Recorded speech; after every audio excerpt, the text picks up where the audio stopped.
हाँ जी मित्रों, मैं हिमे कबलो और ये वाली न्यूज़ जुड़ी हुई है एक डेडिकेटेड न्यूज़ के ऊपर होने वाली है यार, यूकी-07 राइडर वर्सेस कलमिंग के बारे में। तो तुम्हें पता होगा, मैंने अभी आप लोग को लास्ट वाली वीडियो में बताया था किस तरीके से यूकी-07 राइडर ने अपने ही छोटे भाई कलमिंग को भाई एक्सपोज किया, वो भी बहुत सारे प्रूफ्स के साथ में। इसका पार्ट 1 वीडियो ऑलरेडी मेरे चैनल पे अपलोडेड है, चाहो तो आप लोग जाके देख भी सकते हो। ये वाली वीडियो जो है वो इस वाली कॉन्ट्रोवर्सी का पार्ट 2 होने वाला है, जिसमें बहुत सारी चीजें भाई यार यूकी-07 राइडर ने कलमिंग की एक्सपोज करी है, वो भी चैप्टर वाइज चैप्टर एंड हर एक पॉइंट के लिए अलग से उन्होंने भाई सीक्वेंस रखा है एंड एक्सपोज किया है भाई कलमिंग को। तो मैं आप लोग को सबसे पहले तो यार पॉइंट बाय पॉइंट सब कुछ यार दिखा देता हूं कि यार कलमिंग को किस तरीके से एक्सपोज किया भाई यूकी-07 राइडर ने। तो पहला जो टॉपिक निकल कर आ रहा है वो ये है कि यूकी-07 राइडर जब बिग बॉस में गए थे तो उसके बाद से ही भाई उनके लाइफ में सारी प्रॉब्लम्स क्रिएट होना स्टार्ट हो गई। इसके पीछे का एक बहुत बड़ा स्पिरिचुअल रीजन है। यूकी-07 राइडर ने रिवील किया कि जब वो बिग बॉस के अंदर थे, उनका जोकर वाला मीम बना था, तो उनका परिवार कलमिंग एंड ऑल्सो कलमिंग की गर्लफ्रेंड जो अभी वाइफ है श्रेया एंड ऑल्सो उनकी कजिन सिस्टर भव्या, ये लोग भाई एक महाराज जी के पास में गए थे, जिनके पास में जाके भाई उन्होंने बहुत सारी अनशन बातें बोली थी यार। यूकी-07 राइडर की कोई भी रियलिटी नहीं बताई एंड विदाउट यूकी-07 राइडर के कंसल्ट के वो लोग महाराज जी के पास में चले गए। इसके बाद में महाराज जी ने जब उनको काफी सारे रिचुअल बताए कि ऐसा ऐसा तुम लोग को करना है तो उसके यार लाइफ से जितनी प्रॉब्लम है वो निकल जाएंगी, वो रिचुअल भी उनकी फैमिली ने परफॉर्म नहीं किया और उसके बाद से उनकी लाइफ किस तरीके से इफेक्ट होने लगी वो यूकी-07 राइडर ने एक्सप्लेन किया है कि बिग बॉस के बीच में जब मैं बिग बॉस था ऐसा क्या हुआ कि उसके बाद सब कुछ खराब हो गया मेरे लिए, एटलीस्ट मेरे लिए। इसका सबसे बड़ा रीजन और सबसे बड़ा गुनहगार मैं अपने माँ बाप और भाई और श्रेया और भव्या को मानता हूँ, क्योंकि मैं जिस टाइम पे बिग बॉस पे था कलम को पता था कि मैं वैसे से कभी नहीं तोड़ पाऊंगा और कभी बर्बाद नहीं कर पाऊंगा। तो कलम ने भव्या को इस तरीके से मैनिपुलेट करा और घर वालों को इस तरीके से मैनिपुलेट करा। सबकी उतनी ही गलती है भाई। हम हैं पहाड़ी लोग एंड चाहे पहाड़ी लोग हो चाहे कोई कम्युनिटी के लोग हों, हर एक कम्युनिटी में देवी देवता होते हैं गाइस। हमारी जो देवी है वो है राज राजेश्वरी जी। बट मैं आप लोगों को बताने वाला हूँ ना, बहुत ज्यादा शॉकिंग होने वाला है। मैं जब बिग बॉस के टाइम था गाइस, तो भव्या ने किसी महाराज जी से बात कराई एंड उन महाराज जी का नाम था मासू देवता ji. I respect all the religion, I respect सबके देवी देवता जी, बट हमारी देवी राज राजेश्वरी जी। तो 20 नवंबर को कुछ ऐसा हुआ कि इन सब लोगों ने मिलकर के किसी बहुत बड़े महाराज जी को कॉल करवाया होगा। जब भव्या ने कॉल करी ना उन्हें, तो बताया भाई बिग बॉस में लाइक चीजें सही नहीं चल रही, ये नहीं चल रही, वो नहीं चल रही एंड बहुत टाइम से जो चाह रहे हैं वो नहीं हो रहा है। आई गेस ये एक शो की बात थी, कुछ ऐसा कुछ बड़ा तो था नहीं कि भव्या एक शो जीतने के लिए बैक एंड पे मेरे घर वालों को किसी और महाराज जी से बात करा रही थी। एंड मैं भी बोल रहा हूँ, मैं बहुत ज्यादा इज्जत करता हूँ। तो जब वो बात हुई ना गाइस, तो बिग बॉस के अंदर शायद आई डोंट नो क्या चल रहा था क्या नहीं, बट आई गेस तब तक तो जोकर मीम वाला भी शुरू नहीं हुआ था। एंड फिर उस कॉल में जो महाराज जी थे उन्होंने पूछा हमारे घर वालों से कि मासू देवता जी को मानते हो? मेरे घर वालों ने बोला हाँ मानते हैं, जबकि it was wrong guys. And आप शॉक हो जाओगे सारी चीजों के लिए। मैं आपको डेट इसलिए बता रहा हूँ क्योंकि डेट याद रखना, 20 नवंबर 2023। महाराज जी, मैं ये पूछना चाह रही हूँ कि मेरा भाई है, तो उन्होंने यूट्यूब पे मतलब 4-5 साल से इतनी मेहनत करी सब कुछ अच्छे से, वो मतलब सोशल मीडिया के उसमें, तो अभी ना वो बिग बॉस में गए हुए हैं। तो जब से बिग बॉस में गए ना तब से चीज़ें सही नहीं चल रही। मतलब बिग बॉस में भी उन्होंने इतना अच्छा कर रहे हैं, फिर भी उन्हें लोग नेगेटिव वो भेज रहे हैं, मतलब उल्टा बोल रहे हैं। फिर उसको कहीं से धोखा मिला, कहीं से धोखा मिला था कि उनको? हाँ जी, मतलब 1 साल पहले तो हुआ था कुछ, 1-2 साल पहले किसी स्त्री ने धोखा दिया तुम्हें? स्त्री ने किसी ने धोखा दिया? हाँ जी, हाँ जी। लड़की से उसके दिल, मतलब जो बाबू भैया उनके लिए जो उनका वो था वो हट रखा उनके दिल से। पता नहीं महाराज जी, तो क्योंकि उनसे कोई कांटेक्ट नहीं है, उनसे कोई अब बातचीत नहीं है बिल्कुल भी तब से। ईशो की अच्छा ठीक है, कन्या अगर मैं मन की तुम्हारी पूरी कर दूं तो ईशो की मान हाँ जी, मानेंगे नहीं? अगर मैं पूरी कर देता हूँ तो महाराज कह रहे हैं मानेंगे कि? हाँ जी, हाँ जी, पक्का महाराज जी। ईशो की कन्या तू तो बोल रही है, पर ऐसा नहीं होना चाहिए। कल आज तो मेरे साथ वचन बांध दे कि मानेंगे, कल ऐसा हो जाए कि ना माने तो। नहीं नहीं महाराज जी, उससे तो कोई कनेक्शन ही नहीं है बहुत टाइम से, मतलब सब कुछ खत्म हो गया था। वो तो खत्म कर रहा हूँ। मेरे सपने में ऐसी चीजें आई है ना, एंड गुस्बम्प आते हैं भी इन सब चीजों को लेकर के। वो सिक्के मेरे माथे पे, वो सिक्के मेरे वॉलेट पे, वो चीजें मेरी वॉलेट पे, वो सारी चीजें, सिक्के को घुमाना, ये वो भाई मेरे को ना गूज़बम्प आते हैं। जब मेरे को ये सपने आते थे ना तो मैं किसी को बोल भी नहीं पाता था क्यों हो रहा है। ये सबसे गलत बात है, एक इंसान की कंसेंट के बिना उसके पीठ पीछे ये सब चीजें करवाना अच्छी बात नहीं है भाई। मैंने उससे ज्यादा बड़ी गलती मम्मी पापा की है। और ये पता है चीजें उल्टी क्यों पड़ी हैं? महाराज जी ने बोला था करना तो पूरी करना, लेकिन आपने वो चीजें पूरी नहीं करी एंड उन्हीं चीजों का ये नेगेटिव इम्पैक्ट मैंने झेला है, या शायद जूलू ने झेला है। जूलू की डेथ हो गई थी कलम शादी से 4 दिन पहले। मैंने इन चीजों पर बिलीव नहीं करता था, बट जो उस परिवार पे आने वाला था वो जूलू ने ले लिया और आधा मैंने।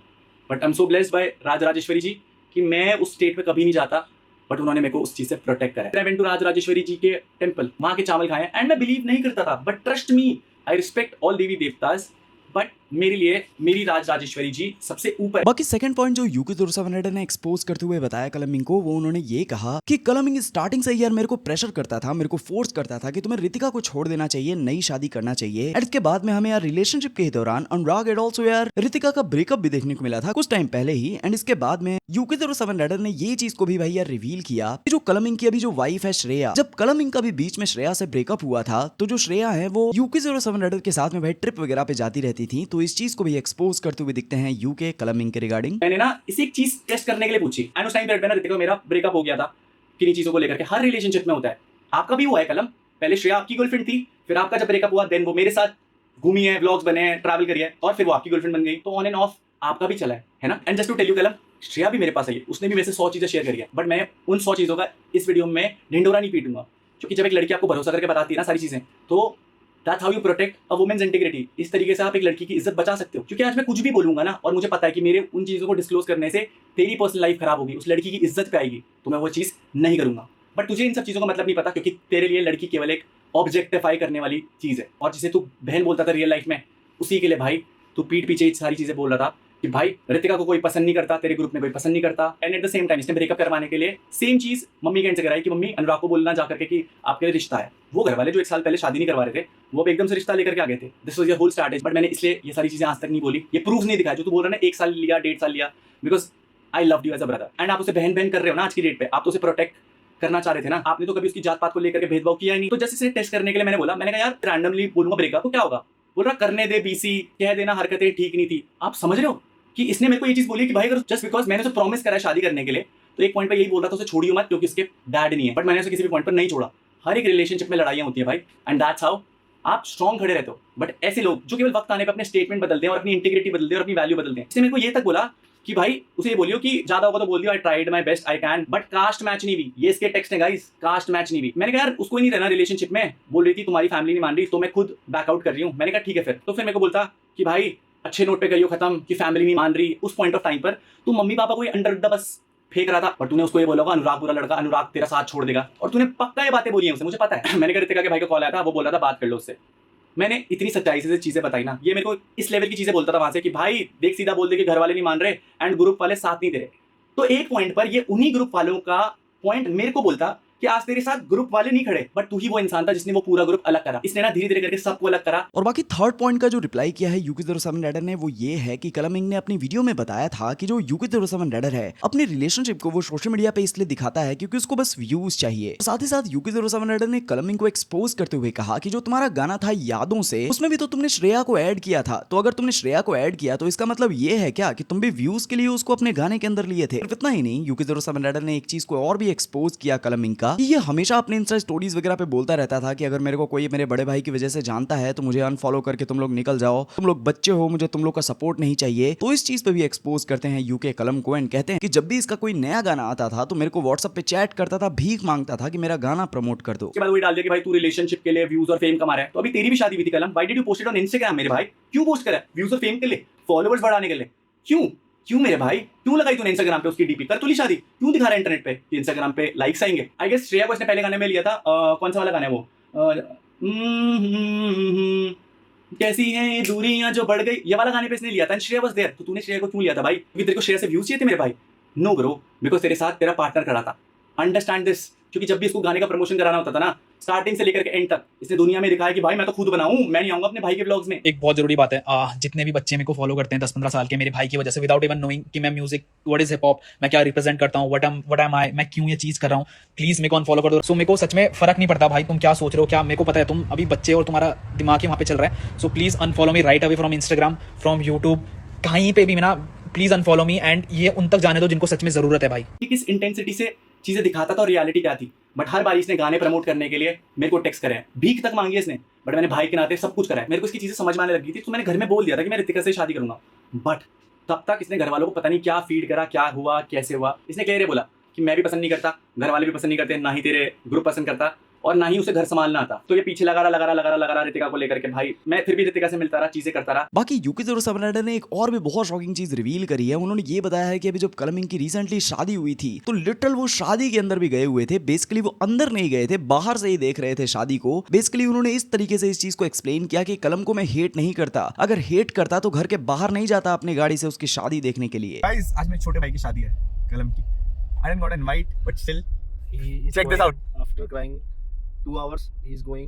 सिर्फ देखना है इस बंदे को भाई, अपना घर देखना है सिर्फ। और 2 घंटे मैंने चुप कराया भाई, और मैं खुद रो दिया था भाई आज। ये गली चेक करो गाइस, मैं आपको वो घर दिखाता हूँ जो एक टाइम पे शायद कभी हमारे वक्त था।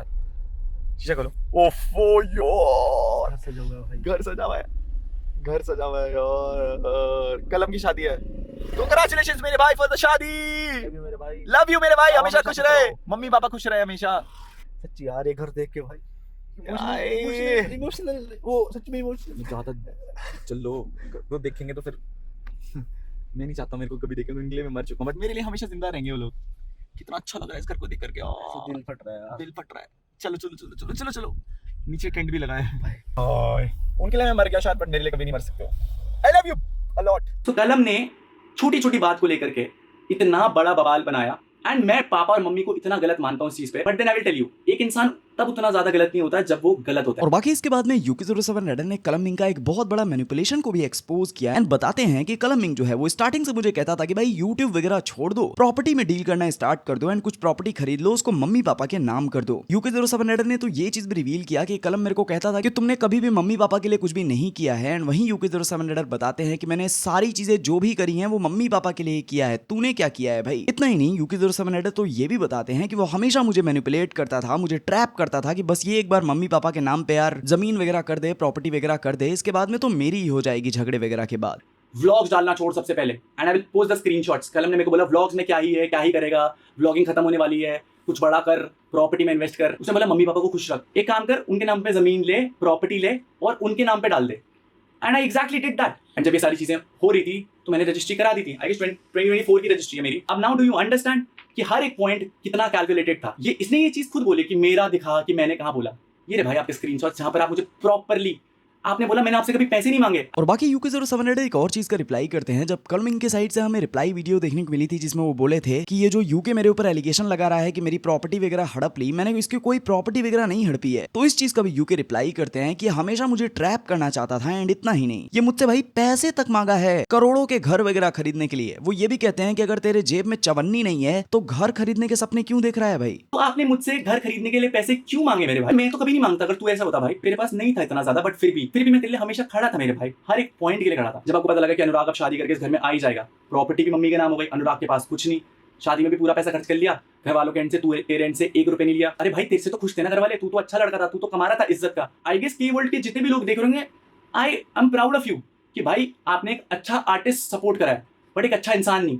वो इंसान जो आपके सामने ये दिखाया ना, मैं अपने भाई के ब्लॉग्स में नहीं आता क्योंकि मेरे को इसका फेम नहीं चाहिए, and there is nothing wrong promoting in, but सामने से रीच आउट करके हर एक सिचुएशन का फायदा उठाना, स्टार्टिंग से लेकर के एंड तक के जितने भी डिस हैं, 1 मिलियन 2 मिलियन जितनी भी चीजें, हर कंट्रोवर्सी में मेरे को बोल देना तू शांत रहे, अभी ना जवाब नहीं देना, इसे केवल हम लोग डिस बना करके जवाब देंगे। This was your strategy man, to promote your channel and you promoted it to earn money. तूने सब जगह से पैसा नहीं छोड़ा है कलम, इवन तूने गानों तक की पेमेंट ली है मेरे से भाई। I can show you the screenshot, मैं पोस्ट करूंगा सारी चीजों को लेकर के। तो भाई अगर पैसा इंपॉर्टेंट नहीं था तो भाई से पैसा मांगता है। और बाकी UK07 रेडर कलमिंग के एक और चीज का रिप्लाई करते हैं जो कलमिंग अपने रिप्लाई वीडियो में बोले थे कि जब UK07 रेडर मेरे ऊपर केस किया था, रितिका मेरे ऊपर केस करी थी, तो वो केस वो लोग हार गए, जिसकी वजह से वो केस हम लोग जीत गए थे। लेकिन UK07 रेडर रिप्लाई करते हैं कि वो केस हमने विड्रॉ किया था क्योंकि रितिका उस टाइम पे प्रेग्नेंट थी, एंड ये लोग कोई केस वगैरह जीते नहीं है। एंड इतना ही नहीं भाई, UK07 रेडर को कलमिंग ने नामर्द भी बोला था, तो इस चीज पे भी वो रिप्लाई करते हैं। एंड कलमिंग ने ये भी बोला था कि भाई ये PR वगैरह करा रहा है अपने फैन से, तो इस चीज का भी यूके रिप्लाई करते हैं। जितनी प्रॉपर्टी मैंने उसकी हड़पी, अगर उसका कोई सबूत,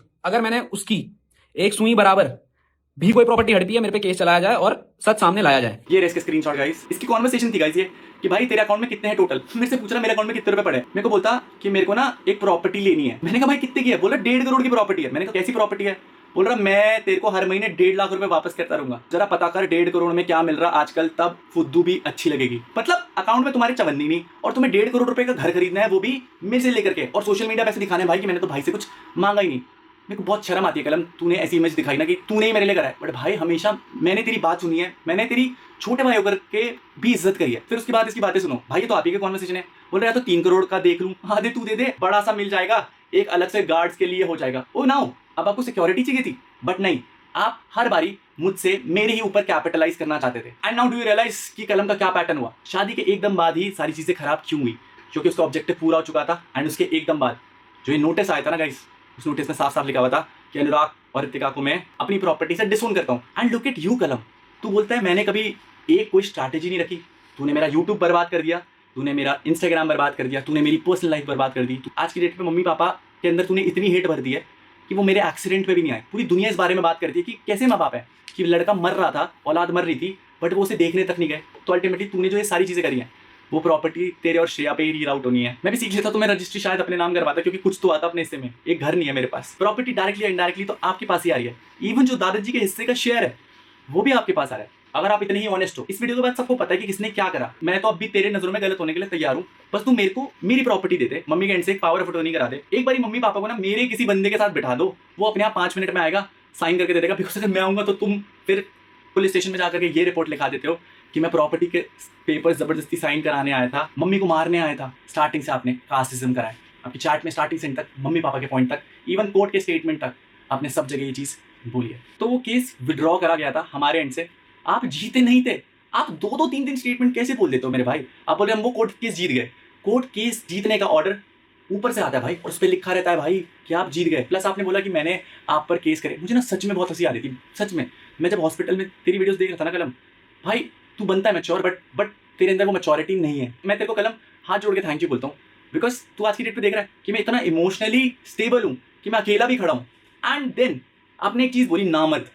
आई डोंट नो, ये लेवल ऑफ वर्ड्स अगर आप यूज़ कर रहे हैं तो साउथ की पिक्चर तो मैंने भी देखी है, मुन्ना शेर अकेले ही आता है, झुंड में नामर्दी आते हैं, सुना होगा शायद। मेरे को सच प्रूफ करने के लिए 100 लोग इकट्ठे नहीं करने, मेरे को सच प्रूफ करने के लिए तेरे वो लोग नहीं इकट्ठे करने जिनसे तेरी बीफ हुई हो।